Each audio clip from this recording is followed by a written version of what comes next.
A reading from the Holy Gospel according to Luke.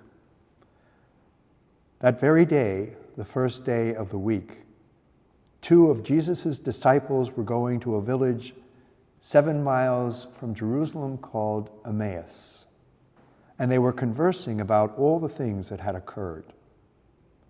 And it happened that while they were conversing and debating, Jesus himself drew near and walked with them, but their eyes were prevented from recognizing him. He asked them, "What are you discussing as you walk along?" They stopped, looking downcast.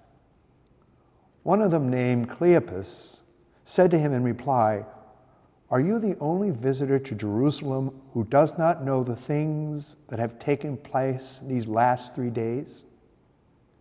And he replied, "What sort of things?" They said to him, "The things that happened to Jesus the Nazarene, who was a prophet mighty in deed and word before God and all the people. How our chief priests and rulers had handed him over to a sentence of death and crucified him. But we were hoping that he would be the one to redeem Israel. And besides all this, it is now the 3rd day since this took place. Some women from our group, however, have astounded us. They were at the tomb early in the morning and did not find his body. They came back and reported that they had indeed seen a vision of angels who announced that he was alive." Then some of those with us went to the tomb and found things just as the women had described, but him they did not see. And he said to them, "Oh, how foolish you are! How slow of heart to believe all that the prophets spoke! Was it not necessary that the Christ should suffer these things and enter into his glory?" Then, beginning with Moses and all the prophets, he interpreted to them what referred to him in all the scriptures. As they approached the village to which they were going, he gave them the impression he was going further. But they urged him, "Stay with us, for it is nearly evening, and the day is almost over." So he went in to stay with them. And it happened that while he was with them at table, he took bread, said the blessing, broke it, and gave it to them. With that, their eyes were opened and they recognized him, but he vanished from their sight. Then they said to each other, "Were not our hearts burning within us when he spoke to us on the way and opened the scriptures to us?" So they set out at once and returned to Jerusalem, where they found gathered together the 11 and those who were saying, "The Lord has truly been raised and has appeared to Simon." Then the 2 recounted what had happened on the way and how he was made known to them in the breaking of the bread. The Gospel of the Lord. Praise be to you, Lord Jesus Christ.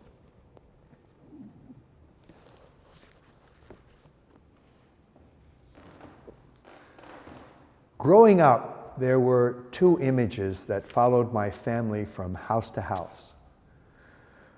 My father was a Navy captain, so we moved often, but these 2 pictures always found their place. The first hung in the foyer right by the front door, an icon of Our Lady of Perpetual Help. I knew her name. I prayed the rosary before her. But if I'm honest, as a child, I wasn't drawn to her. The image felt distant, flat, almost lifeless. The second image stood in the family room on top of the upright piano. It was a black and white photo of my uncle, Father Lawrence Lynch, an Army chaplain. He wore his uniform with a calm, confident smile. His story captivated me. He became a chaplain in December 1941, and on April the 24th, 1945, on the island of Okinawa, he was killed in action. A piece of shrapnel pierced his heart. He died instantly, holding the sacred host in his fingers. A soldier reverently took the host and consumed it. He was only 39 years old. As a boy, I was deeply moved by that story. I so admired him, his courage, his faith, his total gift of self. So there they were, these two images, Mary in the foyer, my uncle on the piano, always near each other, but never quite together. To one, I brought my prayers. To the other, my admiration. It wasn't until years later that I discovered how deeply connected they really were. My uncle had such a great love for Our Lady of Perpetual Help. And he believed she belonged not only in churches, but in homes, in ordinary places close at hand. So before shipping out to Okinawa, he told his men, "You can always bank on the Mother of God. She'll never let you down." When he died, they found a holy card of her in his pocket, close to his heart.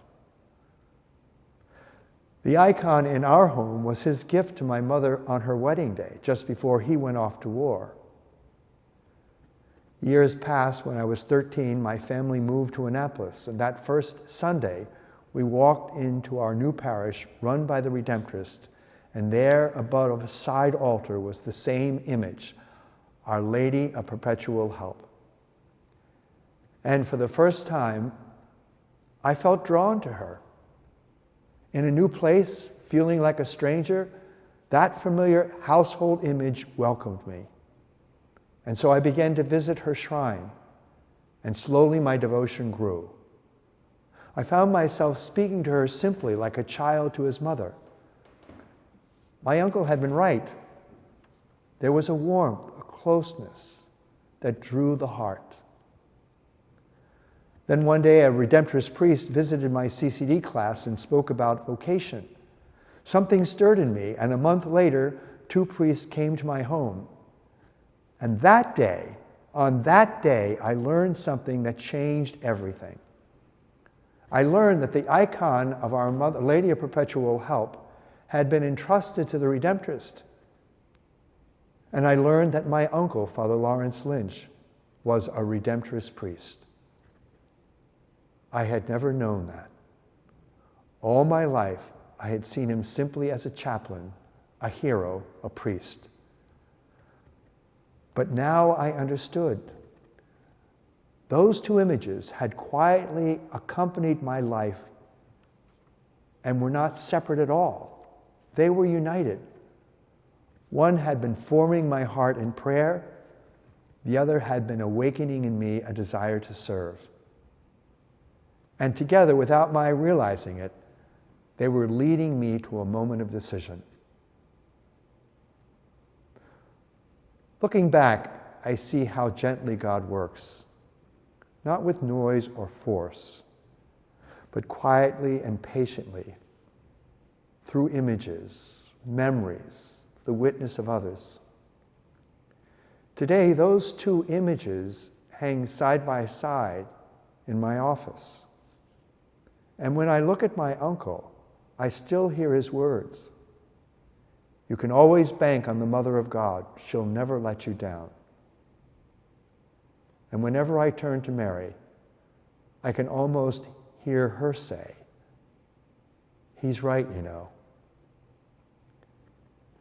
And perhaps that is the message for us today. God places before us signs, people, moments, quiet invitations. He speaks to our hunger for love, for purpose, for meaning. The question is, will we recognize them?